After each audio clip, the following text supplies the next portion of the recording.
Lionel മെസ്സിയുടെ പിതാവ് മരണപ്പെട്ടതിന് ശേഷം അദ്ദേഹം വീണ്ടും കളിക്കളത്തിലേക്ക് തിരിച്ചെത്തിയിരിക്കുന്നു. ഈ മാസം 8-ാം തീയതിയാണ് ലയണൽ മെസ്സിയുടെ പിതാവായ ഫോർഹെ മെസ്സി അന്തരിച്ചത്. അതിനുശേഷം ഇന്റർ മയാമിക്കായി ലയണൽ മെസ്സി ഇന്നലെ കളത്തിലിറങ്ങി എന്നുള്ളതാണ് സത്യാവസ്ഥ.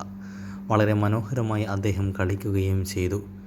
ഇന്റർ മയാമിക്കായി വീണ്ടും കളത്തിലേക്ക് തിരിച്ചെത്തിയത് അദ്ദേഹത്തിന് വീണ്ടും കൂടുതൽ ആത്മവിശ്വാസവും കളിയിലേക്ക് ശ്രദ്ധ കേന്ദ്രീകരിക്കുന്നതിനും നയിച്ചു എന്ന് മാധ്യമങ്ങൾ പറയുന്നു.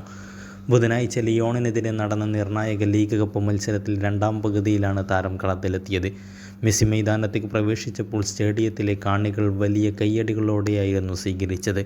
നീണ്ട നാളത്തെ അസുഖത്തെ തുടർന്നായിരുന്നു മെസ്സിയുടെ പിതാവിൻ്റെ അന്ത്യം. അർജന്റീനയ്ക്കായി മെസ്സി ലോകകപ്പ് കളിക്കുമ്പോൾ അദ്ദേഹം അസുഖബാധിതനായിരുന്നു. റൊസാരിയോയിൽ നടന്ന സംസ്കാര ചടങ്ങുകൾക്ക് ശേഷം മെസ്സി ഉടൻ തന്നെ മയാമിയിലേക്ക് തിരിച്ചെത്തുകയായിരുന്നു. എന്നാൽ മെസ്സിയുടെ വരവ് ഇന്റർ മയാമിയെ തോൽവിയിൽ നിന്നും രക്ഷിച്ചിരുന്നില്ല എന്നുള്ളത് സത്യം. 2-3 ഗോളുകൾക്ക് ലിയോൺ ഇന്റർ മയാമിയെ കീഴടക്കി. മെസ്സിയുടെ അഭാവത്തിൽ നടന്ന കഴിഞ്ഞ മത്സരത്തിൽ മൊണ്ടേറിയോടും ഇന്റർ മയാമി പരാജയപ്പെട്ടിരുന്നു. ഇതോടെ ടീം ടൂർണമെൻറ്റിൽ നിന്ന് പുറത്താവുകയും ചെയ്തു. വീണ്ടും കാണാം. സബ്സ്ക്രൈബ് ചെയ്യുക. Thank you.